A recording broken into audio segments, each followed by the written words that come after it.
welcome to yet another edition of the Stats and Stacks podcast, where today we're going to go over UFC Vegas 27, Garbrandt versus Font. Now, first things first, let's get it out the way. It was another poor effort last week. We went about 2 for 6 on official picks. We did hit Priscilla Cachoeira by KO, which was huge. The payout was like plus 500. So in all honesty, did we lose money? No, we actually stayed about even because we hit that. And then we hit by sub. We had, Soriano got tapped up by Christos Giagos, won by sub. So we called to not only who was going to win, but how. So that was huge to, get 4 bets lost and still manage to not lose money just because we managed to hit that, which was nice. But we're looking to win money, not stay neutral. So let's turn things around a little this week. And you know what? I'm not going to waste any time. I'm eager to get in and get back on the winning track. So let's not waste a second of your time. Hop right back in again. You can go to see the official picks at the Stats and Stacks podcast over on Twitter as well as Instagram. I post them every Saturday. We do want to wait till after the weigh-ins, just if there's any other last minute reads. Otherwise, we post them on Saturday. And don't forget to smash the like button on this video. And let's get things started off. We're going to start at the lightweight division here. We have Damir Ismagulov going up against Rafael Alves. Damir is a huge favorite here. We're looking at about minus 650 on some books, minus 550 on others, things like that. And then we're looking at the comeback on Alves being plus 400. We have the over 2.5 at minus 215, which is interesting, and the under 2.5 at plus 116. Plus 165. We'll start with Damir. I don't have a lot of bad things to report back on him. He's pretty good. He's one of these guys that came over from M1 Global, and those guys seem to be legitimate. That's a really good organization to come from. The striking's really crisp. It's really good. I've seen him lay some pretty vicious ground and pound. He has some quality wins, especially coming in the UFC, beating Thiago Moises. That translated real well. That looks like a really good win now. And Joel Alvarez is also on a tear right now, and he managed to, not just squeak by, but kind of dominate both of those fights. The only, he has good takedown defense, but it does question. He has a 22-1 record, but he only has 1 submission win. So that does leave me a little bit of question. Also in regard to his ground game itself, but again, his takedown defense is super good. So, I mean, he has 100% takedown defense right now. He's only had 2 fights in the UFC, and it's not like Moises is the best wrestler and Alvarez isn't either. But again, just, history of him having good takedown defense. And then his power, man, he doesn't have a lot. I know you'll see some knockouts in here around 5, round 3. He kind of wears on you, but he doesn't have that one punch power. Even against lower competition, he doesn't seem to he's not a finisher. Even at UFC caliber, the higher he gets in regards to the caliber opponent, the more decisions you're seeing. He is a decision machine. There's nothing wrong with that. He's always on the right side because he doesn't even make it close. But the only knock I would have on him, he's a contender. Only knock I would have is that he doesn't really have a lot of finishing power or, any jiu-jitsu to finish on the ground either. And Alves is the complete opposite. His dude packs a lot of power. He was kind of weird because initially at one point he was he didn't have a lot of, he was 16 or 14-9 or something like that. He was inching closer and closer to that 500. You've seen him fight all over the place at 55 or dominantly. And that's where he's at now because if the name Rafael Alves sounds familiar, he is the guy with the biggest weight miss in UFC history. He missed by 2 weight classes his last fight when he was supposed to fight Pat Sabatini. So he has a history actually of weight misses, even at 55 where this fight's taking place. That Sabatini fight was at 45. He made the weight one time, that he could keep doing it after his Contender Series success. He can't. He just physically, he struggles to make 55. So I don't know who told him it would be a good idea to go 45. But it doesn't matter where he is because he fights the same way. He has a ton of power. Not the most technical guy, but he has, some finishing power, and he's good on the ground, man. He's a Brazilian Jiu-Jitsu black belt.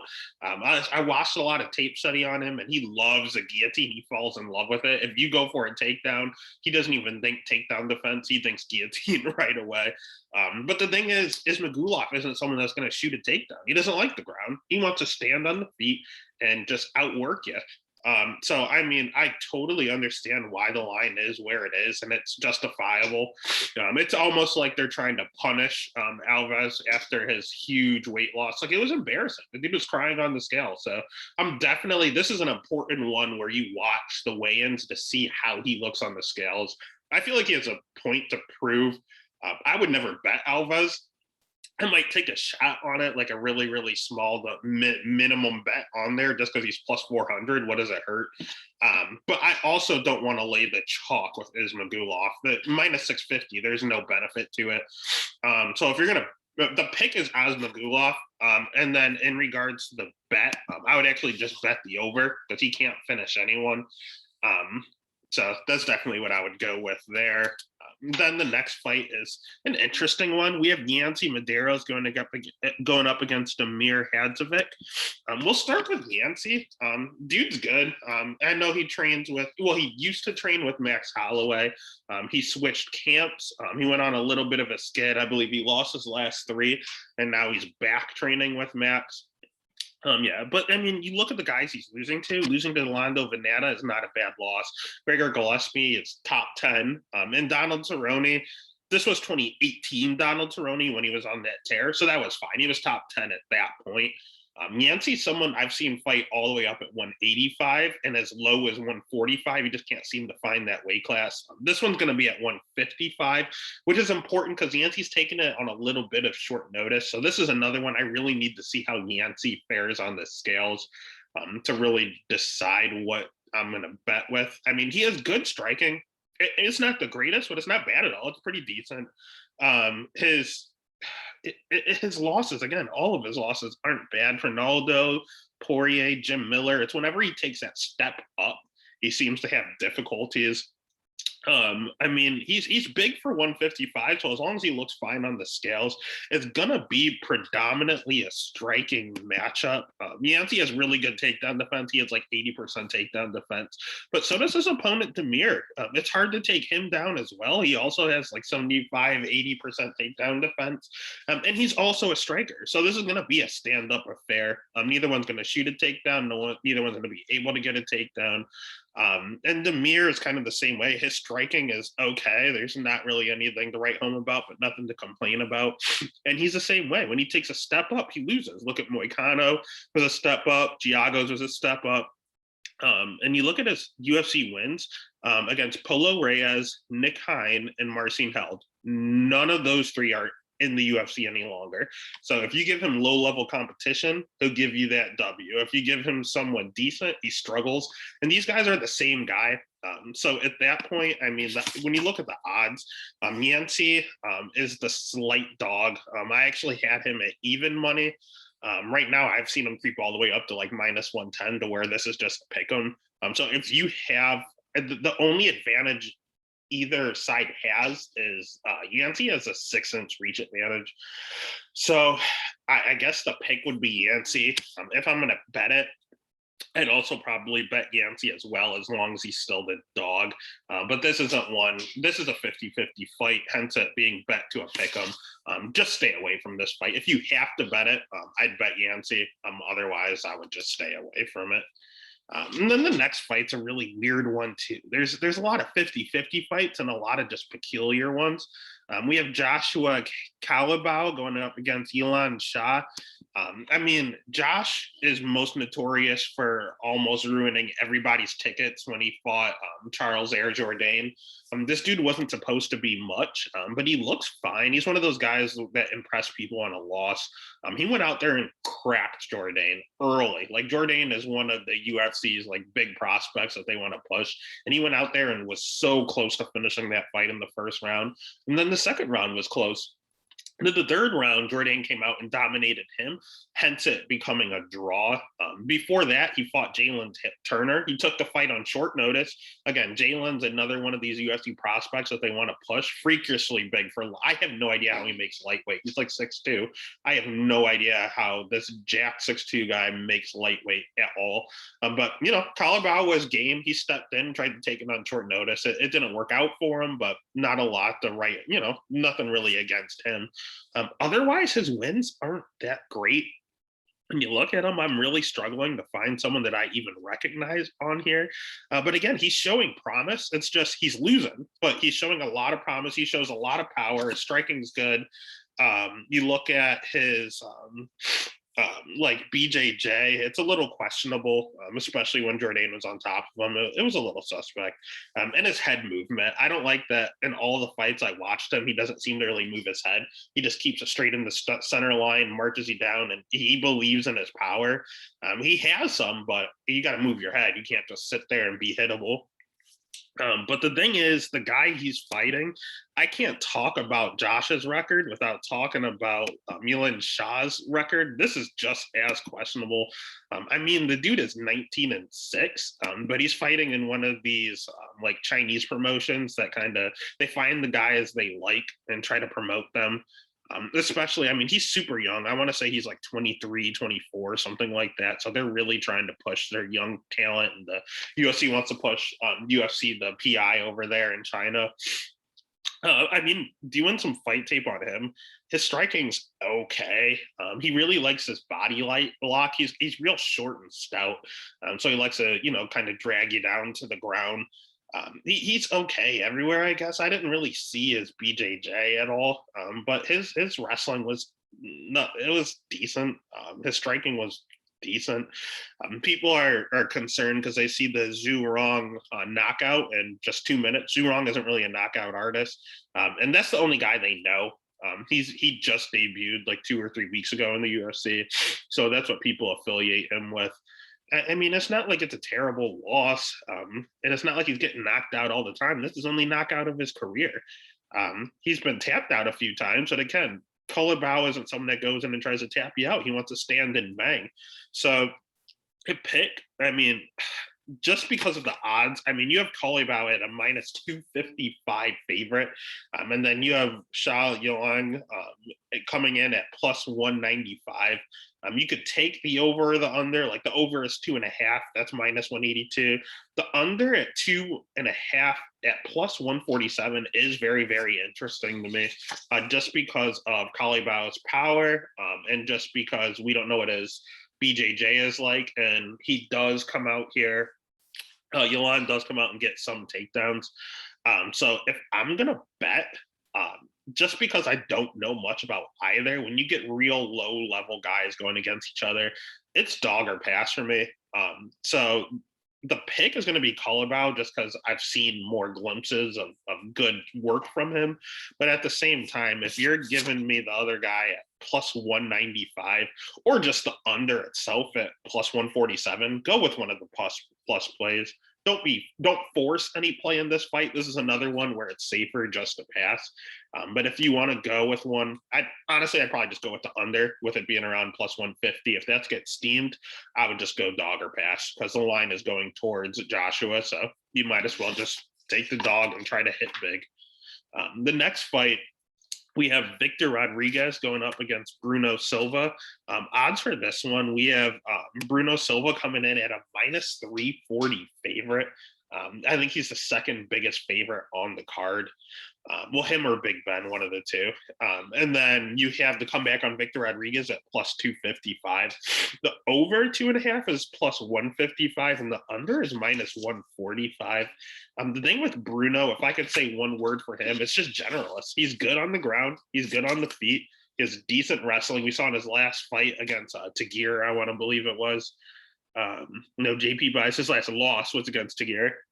That was a sweat. And that was one where I bet Tagir, was very confident. He was like one of my locks on the card. And that was a 50-50 fight. It says unanimous decision. That had split written all over it. I honestly thought Bruno won. But I was happy to get the payday with the gear, so I'm not complaining. But he showed he is great wrestling. It looked a little suspect in the very first fight against David Dvorak. And his other first fight against Taha, he was on the juice. So, I mean, he lost, but again, it's a no contest because of the juice. And Tagir is good. David Dvorak's on this card. He's also good. He's one of these guys that look good in losses again. And then you look at him, he trains at Fight Ready. So he's training with the Pitbull brothers. He's training with Cejudo. Well, was training with Cejudo. Cejudo probably doesn't do much training any longer. He's scrappy. He's good. He's just good everywhere. So there's not really much to complain about him. I can't even really hit his good cardio. I really can't find negatives on this guy. He just seems to, when he takes a big step up, he kind of, it's not that he struggles, but he loses these close fights. Same with David Dvorak. That kid's decent. And it was 1-1 going into the third. And he came out and he just unfortunately came out on the wrong end. His job was on the line against JP Buys and he took him out. He looked dominant. So you give him the right level of competition. You see Bruno getting better and better. He's good. He's going to continue to get better where he's at too. So I understand why he's a big favorite. Not only is it because of him being great, because of his opponent, man. Victor Rodriguez is a joke. This dude is 7-3. And when you want to talk about questionable wins, oh my gosh. These guys don't even, none of them have records. Look, they're 0-0, 0-0, 0-0. He lost to a guy that was 2-0, lost to a guy that was 8-5. Then he beat someone that's 0-3, 1-1, 2-1, and then a win against someone that was 8-1 got him into the UFC. Now, here's the problem. The guy he beat that was 8-1, he beat an Alaska FC. And these are guys you fade. Alaska FC has the worst of the worst fighters on purpose. They just feed the big dogs all these terrible fighters. And kind of pad the records. Alaska SC is synonymous for padding records. I mean, when I really look at this guy, first of all, he fought at 145 for a while. Then he took his UFC fight on short notice. His debut against Adrian Yanez, just a warm body for Yanez to display stuff on. And he took that fight at 135. And now he's dropping down to 125. Like, this dude doesn't even know what weight class he should be fighting at. Like, I don't understand. I mean, I guess it doesn't matter if you're fighting 2 weight classes up. If you're fighting at Alaska FC, or look at the name of this promotion, Blood, Sweat, and Beers. Like, I watched that. It was on Facebook. Facebook Watch to watch this guy's fight tape. And there were like pro wrestling matches in the middle of his like UFC, like his actual MMA fight. Like, it was weird. It's just a backwoods, just it is not a real promotion. And the fact that he's even losing at some of these, I mean, he has a loss at Alaska FC and he has a loss at Solid as a Rock Fighting Championship. Like, listen to the Metal Mayhem. Like, listen to the names of the places he's fighting. He's not UFC caliber. He's beaten one person. He's beaten 2 people with a winning record, and one of those were 8-5. He is possibly the worst fighter in the UFC. You want to talk about lock? Silva is going to murder this man. It's just not that he's not the most potent finisher. That's the only thing stopping me from pulling the trigger on the under. But at the same time, I think Victor Rodriguez is that bad. So I'm going to bet Bruno 110%. This is a lock. This is a serious lock. And in all honesty, I'd probably juice it up and bet him inside the distance. I wouldn't do knockout and I wouldn't do submission because, again, Bruno's good everywhere, so you don't know how he's going to do it. It could be a club and sub. It could be a straight knockout. No idea. But Victor Rodriguez has 3 losses, and he's been finished in all 3. So you actually give him a UFC caliber talent guy. This dude, the beer, blood, and brews, whatever that brawls, beers, and blood or whatever, he's gonna lose, and it's gonna get ugly. Bet the house on Bruno Silva. It's just a lot of chalk. So I'd probably do the inside the distance, make it a little better. Next fight, we have Claudio Silva coming in against Court McGee. Man, this is a tough one. There's a lot of passes on here because they're 50-50 fights, and we're looking at another one. And it's mainly because of Claudio Silva. Claudio Silva is coming in at -105. Court McGee at -125. Those are the odds I have right now. I know to start, Claudio was the favorite, and the line flipped. And for good reason. I mean, the over 2.5 is at -182. Under 2.5 is +147. We'll start with the new favorite, Court McGee. You look at him and you just think he's older, he's a little slower. I mean, 19-10, he's been in the UFC forever. I remember this dude from The Ultimate Fighter. I mean, this dude's been in the UFC since, if you include The Ultimate Fighter, since 2010. So it's been 11 years this dude's been in the UFC. And he's fought some good guys. He's fought some bad guys. I mean, he does what he's supposed to do. A split against Robert Whitaker looks really good, but again, that's 2013, and that was a welterweight, Rob. So that doesn't really count. You see a lot of losses here, especially a big streak. You see the Brady, Condit, and Lima losses. I love Lima, but he may not be UFC caliber. I love Condit, but he's way past his prime. So those two losses really concern me. Sean Brady is a monster, so losing to him is no problem whatsoever. So, I mean, it's just the story with Court is, I mean, he has great cardio. He's known for that. His boxing is okay. It's good, but I mean, that's all he does. He doesn't throw any kicks or anything. He's just predominantly a boxer, especially as his last few fights. And he's just old. He's super durable. There's not really anything wrong with his BJJ isn't the best. You don't really see it often, but I don't think he's ever been tapped out. So I mean, the defense is definitely very good. The offense is, I mean, he has some in the Ultimate Fighter. He was getting some arm triangles and some rear naked chokes. So he has it in his back pocket. He just hasn't used it in a very long time. He just stands up, he boxes with you, and he usually loses. He has good cardio, so he can hang in there, make it look real greasy, especially in the third, but he generally loses. It's just what old people do. You get older and you slow down. You're just not as fast. The problem is he's fighting Claudio Silva, and Court McGee is about 34 or 36. I know for a fact Claudio Silva is 38. So you can't talk about Court being old and then have him fight Claudio Silva, who's even older. And Silva sucks. He's 14-2. He has a win over Leon Edwards, but his record is the most misleading thing. He is not good. He fights like once every year and a half. That's the reason he's 4-2. He should have a lot more fights considering how old he is and how long he's been in the UFC. I mean, he's been in the UFC since 2014, and he does not have that many fights. His last fight against James Krause really scared me because I remember James hurt his leg somewhere in that fight and was still managed to outpoint him. Silva's one of these guys. He's really, really good on the ground. He's very good on the ground. His wrestling's okay, at least for the first round. He gasses because he's 38 years old. He's old. He just can't keep up anymore. The weight cuts are getting harder. He's someone that is able to use his wrestling and is able to take you down and tap you out quickly. That's what he needs to do. His jiu-jitsu is legit. He's a real black belt. He is good. But again, Court's never been tapped out. And his stand-up, it leaves a lot to be desired. He's one of these like herky-jerky like Brazilian fighters who come in and swing for the fences. Just a lot of looping hooks, nothing down the middle. Just nothing but run forward hooks. And I mean, he gasses out doing it, and he can only throw so much doing it that way.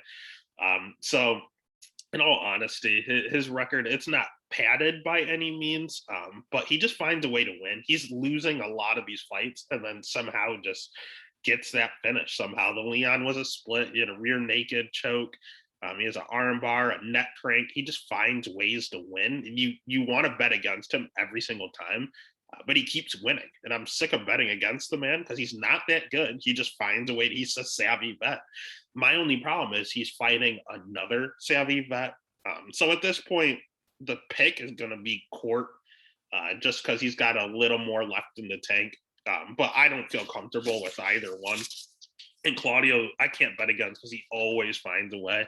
So the safest bet is probably just doing the over, considering their Court doesn't have a lot of knockout power, and Court's not going to be easy to get submitted. So at that point, they're going to cancel each other out. Give me the over 2.5 at -182. Those are bettable odds, and I kind of like it in all honesty. I might put a bet on it. We'll see. I'm not 100% certain on that one. Next fight's a funny one. We have Big Ben Rothwell. He is the second biggest favorite. He's going up against Chris Barnett. We'll start with the man, the myth, the legend, Ben Rothwell. He talk about old and fighting forever. This dude's 40 years old almost. He's 39, so they're just getting older and older down the card. But he's still durable. He can take a punch. He can give a punch. He's fine. He does what he has to do. He had that one stretch in the UFC where he was beating like Alistair Overeem, and he was beating Josh. He tapped out Josh Barnett, Matt Mitrione in the first round. Like, he was on a tear. And then they found out he was on the juice. And then all of a sudden he lost to JDS. He lost to Ivanov. Lost to Arlovsky. He started to go on a little bit of a downward spiral. He beat Stefan Struve, which is probably one of the easiest things to do at this point. And then he beat OSP, who is a lightweight, took a heavyweight fight on short notice. So they took him off the juice, and he has only beaten a light heavyweight and a man that came out of retirement for that fight and then retired again. So, I mean, not the greatest wins, not the greatest losses. He's just old. I mean, in his prime, he'd be fine against all these people. It's just, you have to find him real low caliber talent. His grappling's underrated, but if you give him someone young or low level, he can use it. His striking, he's just too old to keep doing it. His output, is very low. He does not throw a lot of punches. Like, I'm talking like 8 to 10 punches per round. Like, he does not throw a lot. He waits. He does this little stupid feint with his left and then goes in with the right over and over. I saw it for 15 minutes against Marcin Tybura. It was driving me crazy. But he knows he can't just go out there swinging because he's going to gas out. So he is low volume with capital letters, LOW. It is low.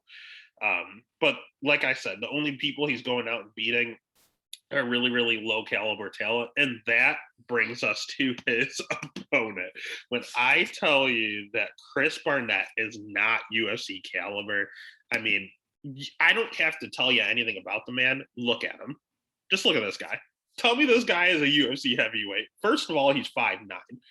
He's weighing in. He's tipping the scales at 265 at 5'9". For a little just retrospect, Kamaru Usman, the welterweight champion of the world, weighs in at 170. He's 6 foot. So this dude is shorter than Usman, but he's fighting like 5 weight classes up. The dude has a Taekwondo background. I guess he used to be really small when he was little. And he uses some of that elusiveness. This dude is an athletic specimen. He does all these like weird headstands after he wins his fights against people that are 0-2. But I mean, he has a lot of athleticism. He has a Taekwondo background, but he brawls. Like, he'll throw a nice little spinning back kick just to kind of show how athletic he is, being a big chubby guy. And then he gets hit, and then he forgets, and he just starts brawling. Like, he just and he can do that because you have to look at the guys he's fighting. I mean, first and foremost, he did a grappling competition where he got tapped out by Yoel Romero, a middleweight. So that's weird and just wrong. Then you have the guys he's fighting: 3-2, 4-2, 22-5. I don't know who that guy is. 1-2, 73-18. 15-15, 4-2. You know what? Let's look at his last fight to get in the UFC. He beat someone that was 0-0. Like, why is he fighting someone that's never had a professional fight when he's 26 fights into his career?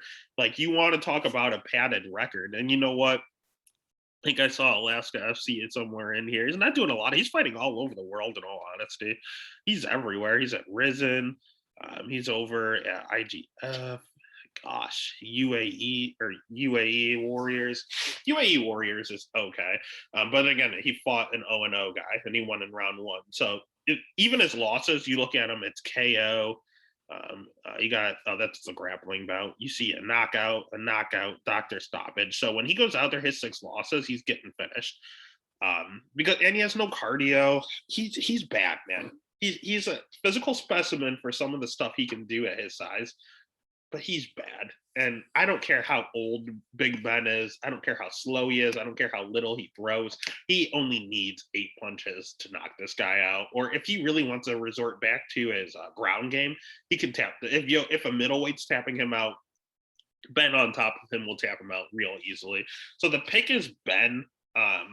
In all honesty, again, he's minus 400. Chris Barnett's plus 280, but he's too bad to bet the dog. You have the over 1.5 at -130 and the under 1.5 at +100.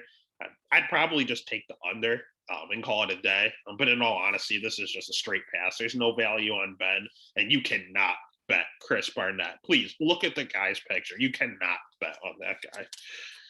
And then the next fight's probably the fight of the night for me. That's probably the one I'm looking forward to the most, and the hardest one to call. You have Bill Algeo going up against Ricardo Ramos. Start with my boy Billy. Bill's good, man. He's the favorite right now. He's a -130 favorite. I know when the fight originally opened, this fight got canceled due to COVID. I think Ramos actually caught COVID himself. And then it got pushed back a few times.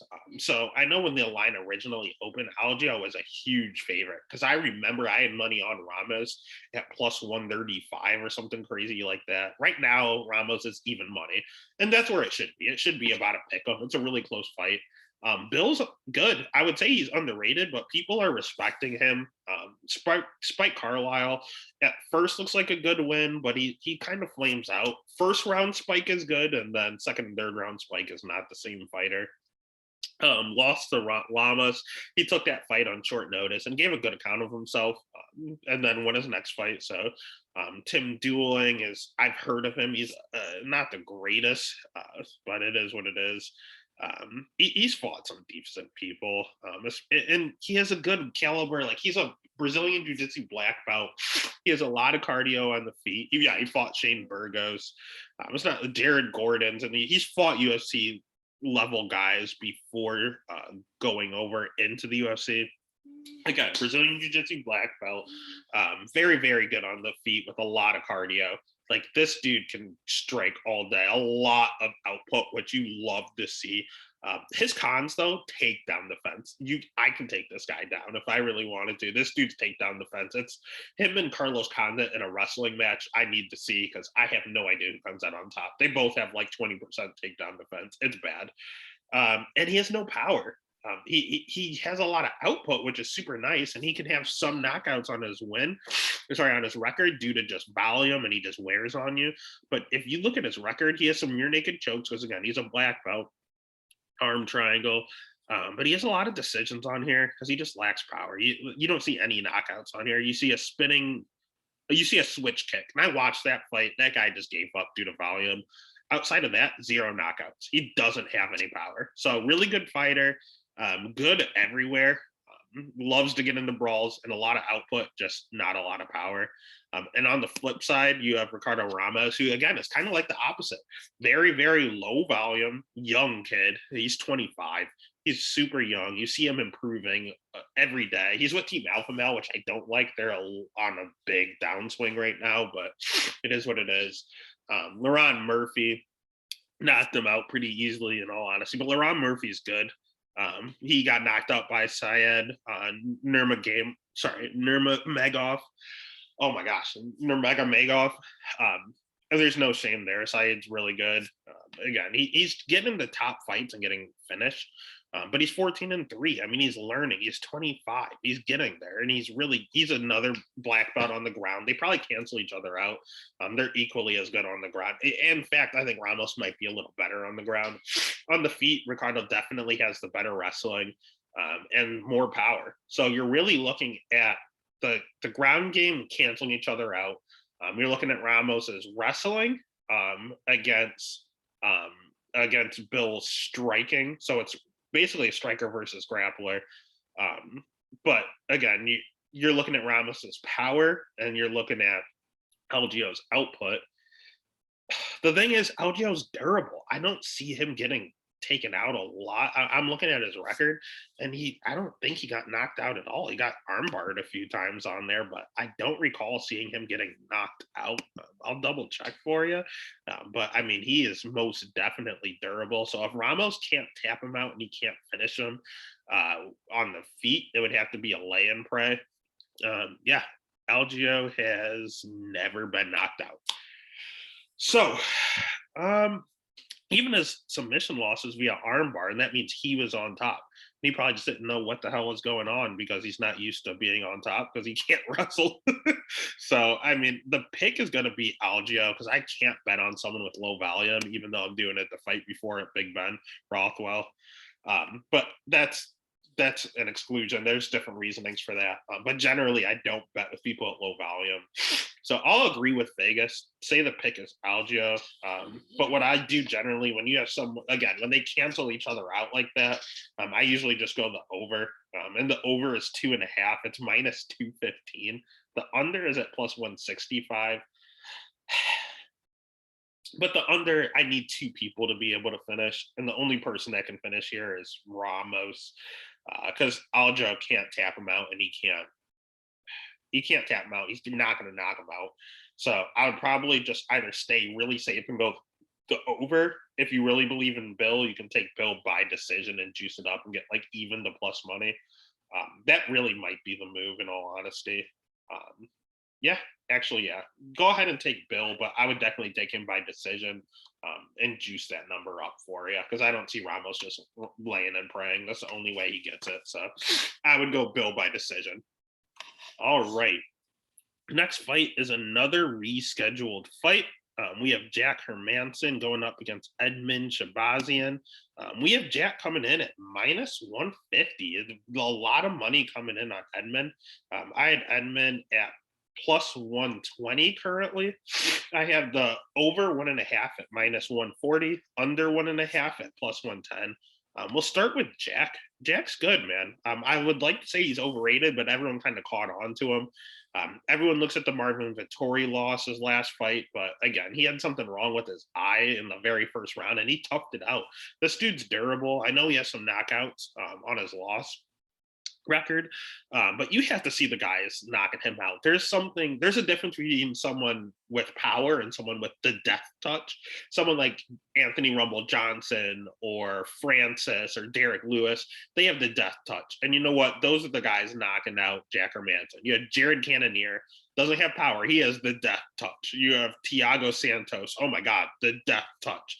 Like those are the guys finishing them. And then you have like really earlier in his career in 2012, he lost like a split and got triangled. And then Cesar Ferrer is the only other person to finish him. And that was, 2016 with an arm triangle. And Cesar's good on the ground. So Jack Hermansen's good everywhere. Really good striking. I shouldn't say really good. Acceptable striking. It's good. Good cardio. He has great BJJ.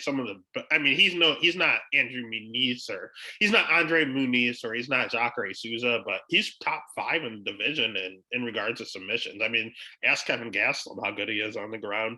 And again, it's not that he's getting knocked out by everyone. He does get chin checked a lot. It wouldn't surprise me if Edmund caught him with something and he dropped, not knocked him out. Edmund doesn't have the death touch. Edmund has some power, not the death touch. So it wouldn't shock me if Edmund chin checked him and you get a little nervous when it's Jack on the ground there. But overall, he keeps fighting. He keeps working. He's really good. I like Jack a lot. Then you have the flip side. You have Edmund. I hate this matchup for him. In all honesty, when you take your first career loss and you're 23 years old, they need to just step you down a little bit. I feel like he didn't want a step down. He wants to stay relevant. So the UFC wanted to give him a win. He wanted to get a name. So they gave him Jack to try to give him a chance. He didn't look the greatest in the Darren Stewart fight in the UFC. Charles Byrd is a bum, and he's no longer in the UFC. Jack Martian, a bum, no longer in the UFC. Brad Tavares' knockout's nice. He looked good. Got the nice head kick. Brad doesn't not get knocked out easily either. That was a good win. Derek Brunson was too much. The kid was 22. He was not ready for that. That's not what he needs. He got taught a hard lesson that he just needed to see, apparently. But I don't know if he learned this lesson because now he's calling out Jack, and Jack can wrestle too. And his cardio, it's not that Shahbazian went out there and lost the fight. He looked good the first round. I think he won the first round against Derek Brunson. His striking's good. He has some power. His wrestling's all right, I guess. He took down Darren Stewart a few times. Darren Stewart also took him down once. His cardio, woof, You want to talk about Claudio Silva and Court McGee and all these old guys? This dude, you would think he's like 45 based on how his cardio is. It is rough. Even the fights he's winning, the fight against Darren Stewart that went to decision looked rough. Like, I don't understand why this 23-year-old kid has no cardio. I'm sure he's worked on it. The dude hasn't fought in 10 months. So I'm certain that he's worked on it.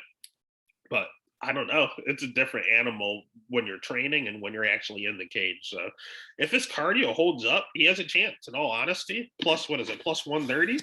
He's got a chance. But man, that Brunson fight, this dude almost quit on the stool after the second round. So I'm going to have to go with the vet here at Jack for the pick, most definitely. When it comes to betting, I mean, minus 150 is not a bad line, especially for someone like Hermansen. I'd probably just bet Hermansen. I also looked at the over because it's only 1.5. But then I looked at the under at plus money because I don't know what Edmund's ground game is like. I know Jack's is good. I have no idea what Edmund's like. You don't really see it much. So if you want to play with that and get plus money, you can. But I'd probably just keep it safe and bet Jack. And based on how they look at weigh-ins, I might make it an official bet. I'm still waiting to see. But the pick is Jack, and the bet would be Jack. Next fight of the night. Again, I just want to remind you, we're talking about picks, we're talking about totals, we're talking about bets.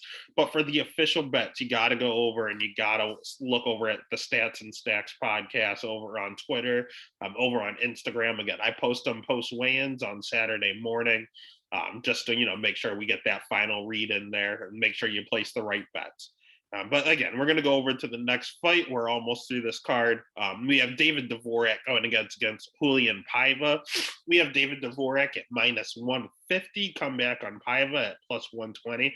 And I actually saw that line drop right before I got on here. I had Paiva at even money. All the money in the world is coming in on Paiva. I had Dvorak at like minus 120, minus 130. We have the over 2.5 at minus 215. Under 2.5 coming in at plus 165. And honestly, this is, you look at the records, 19-3 against 20-3. That's how close this fight is. They fight the exact same way. They're both good. I mean, Dvorak, the only difference is he's 28, Paiva's 25 or 26. So they're both still pretty young. They're both developing. They both have some good wins on their records. They both have some questionable losses. I mean, they're good. They're exactly as advertised. I don't see a lot of Dvorak's ground game in any of the fight tape I did, but I did see a lot of stand-up. That's what he prefers to do. I've seen him get takedowns, but it doesn't look like he doesn't look the most comfortable doing it. But his stand-up's good, man. You look at the Espinoza fight. You look at the Bruno Silva fight. We just talked about how good Bruno Silva is. And it was close. It was 1-1 going into the third round. And Dvorak he wanted it more. Dvorak's good. He's a very, very good striker. He can stand with just about anyone in the top 20 to like top 5 in the division. I mean, this weight class is at 25. It gets a little tough at the top. It's a little top heavy, but I mean, in regards to the anywhere from 5 and down, this dude can stand with any of them. He's good. He's real good on the feet.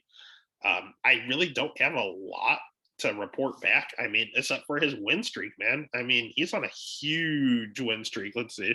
He is on a 4-19. Oh gosh, this dude's on like a 15 fight win streak. So I mean, there's a reason. You see that he's young, he's improving every single fight, he's putting it to use. Like I totally understand why he's the favorite, and I understand why money's coming in on Paiva. I mean, Paiva's the same thing. He's good. He's long. He's lanky.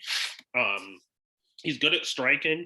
I don't know a lot about his ground game. I don't know a lot about his takedowns. I know he has good takedown defense. So does Dvorak. They're another one where it's like 80%, 80%. They prefer to stand. They make sure that they're on their feet. And that's what this fight is going to be. It's going to be a close fight. It's going to be a good fight. They both fight exactly the same way. Paiva has a weird history in the UFC because, I mean, the Kai Kara France fight was messed up. That dude beat Kai Kara France in a stand-up ordeal. They were in Kai Kara France's hometown, and they just gifted Kai the win. I'm telling you right now, watch that fight. There's not a shot in hell that Kai Kara France won that fight. Same with the Bone Turin. We just saw Bone Turin last week. Looked good, got a decision win. And Paiva, I mean, it wasn't a long fight. It was only 3 minutes, but Paiva was dominating all 3 minutes. Bone Turin hit him with an elbow and it cut him open and they had to stop the fight.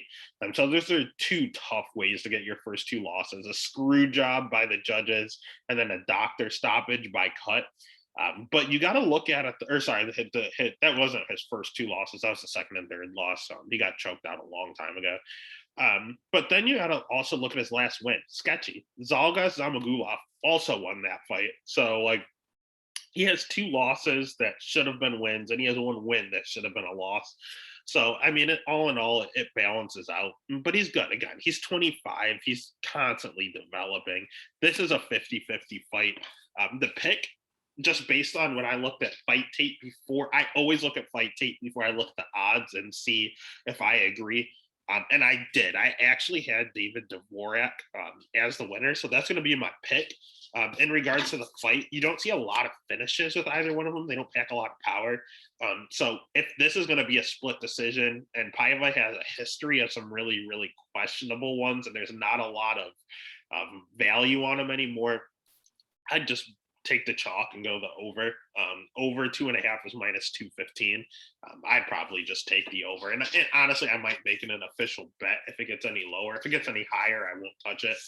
But at -215, I try not to bet anything over that. So it's right at that limit. If it's there come fight night, I might take a shot on it, throw it in a parlay, and see where we go from there.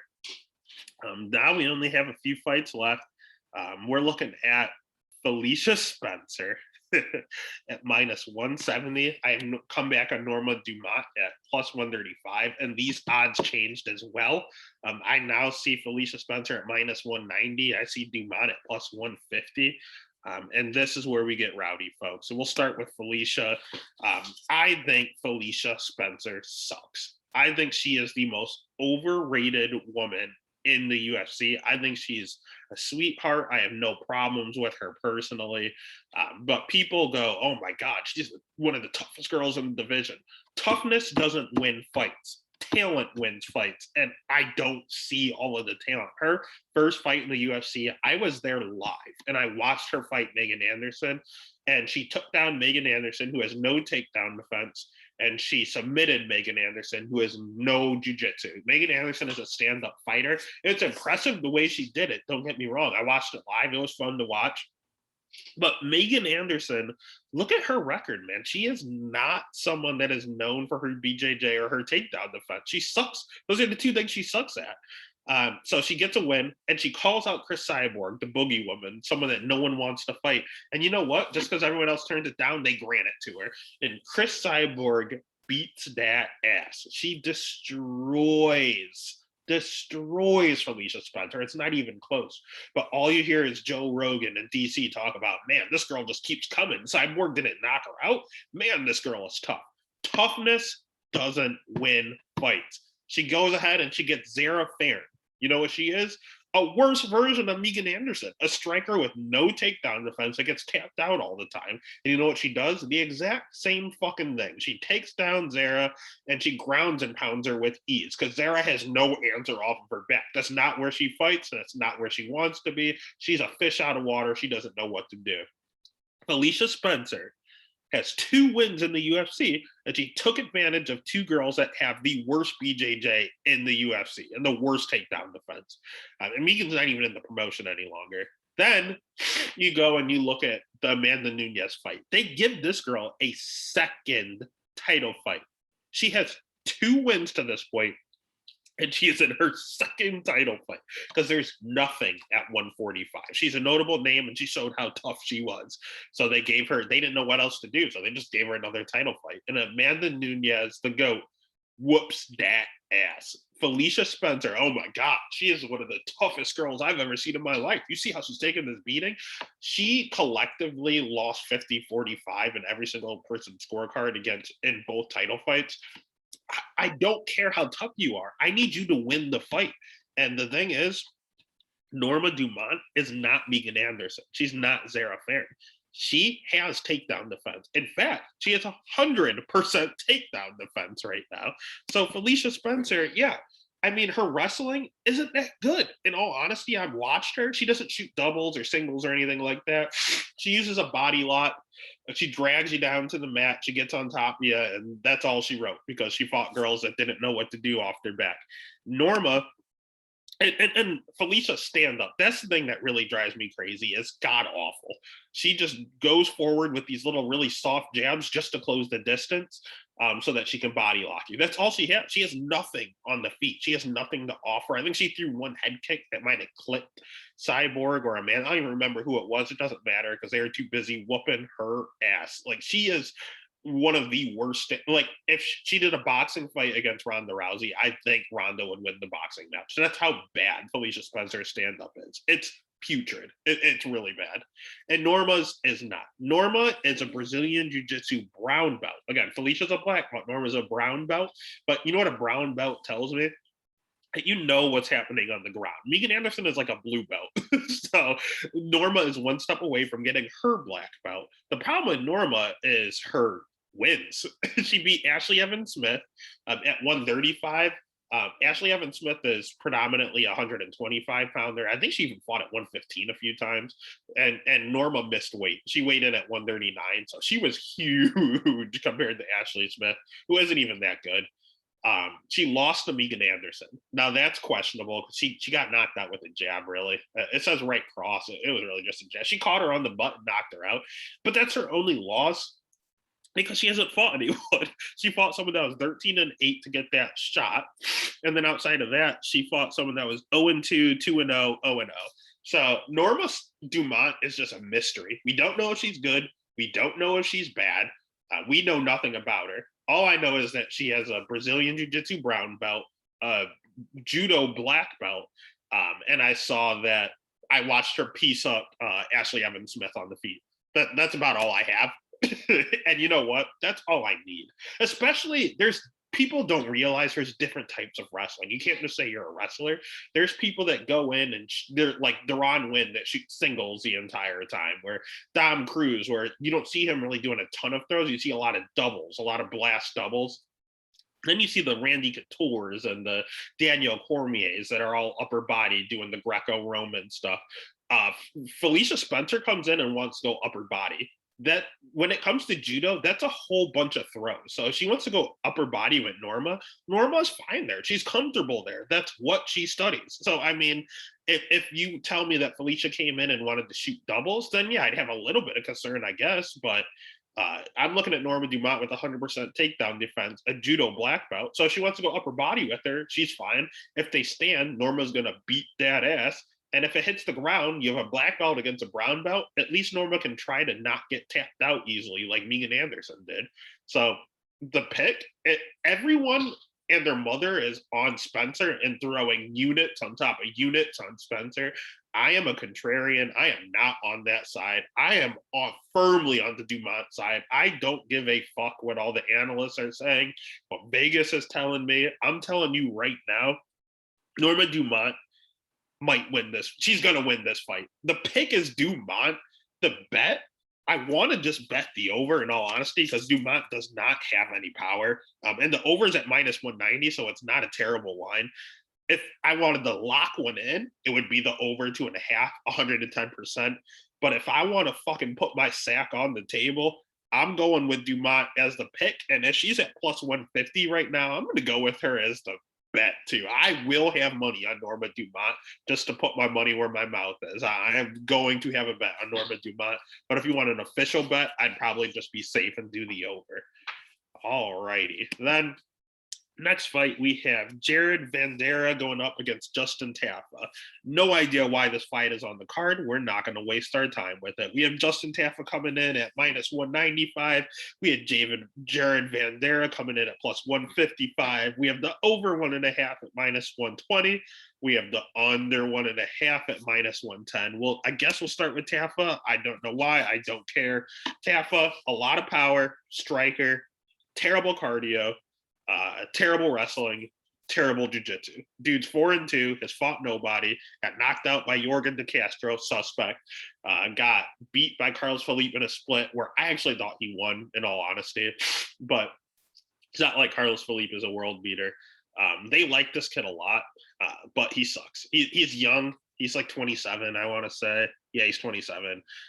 He's getting better and better, but he's predominantly a striker. It's low-level heavyweight fights. When it's heavyweight, anyone can knock anyone out. So if all you can do is strike and both of you can knock each other out, you can't be trusted in a minus 195 favorite. But then you look at the flip side, Jared Vandara, he sucks too. He has a lot of submission wins and a lot of wins via ground and pound. He's a big boy. He tips the scales right at 265. He has to cut weight to make 265. So when he gets you to the ground and he's on top of you, you don't get up. Like plain and simple. When you look at his record, you got ground and pound, you have punches. All these punches are him on the ground. He gets on top of you. He's good at passing. He gets you on, he gets in the mount and you're done. That's it. That's all she wrote. The problem is he can't wrestle that well. He just keeps finding himself on top. Either he's doing a sweep or it's real sloppy and they just fall over, or he gets on top. He finds a way to get on top. But at the same time, he sucks. He's a little chinny. But again, that's a heavyweight. So, I mean, what are you supposed to do? I don't like either fighter. I refuse to bet either fighter. In all honesty, the pick, I guess, just go with Vegas and go Tafa. But if I'm making a bet, it's low-level heavyweight. If I don't have a read on either side, I always go dog or pass because it's the sloppiest of the slop. So just give me the plus money. So the bet would be Vandara, but I'm not really touching it unless I'm having a real good night or I hit a lot on my normal pick. Otherwise, I'm only betting Vandara if I'm up on the night already. It's the third to last fight. If I'm feeling good, I'm taking the shot. Otherwise, stay the hell away from it. It's a complete pass. All right. And then we have, speaking of passes, the co-main event of the evening. We have Yan Xiaonan going up against Carla Esparza. Straight, I have Yan at a minus 120, actually. Carla at even money. The line first opened, Carla was plus 165. Now she's even money, so a lot of movement came in on Carla. We had the over 2.5 at minus 463. Don't touch it. We have the under 2.5 at plus 314. Don't touch it. So you're really picking between the fighters. That's the only way you can bet this fight.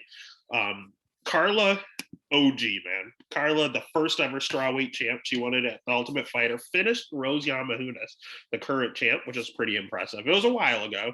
It would be a different story now, in all honesty. But at the time, good win.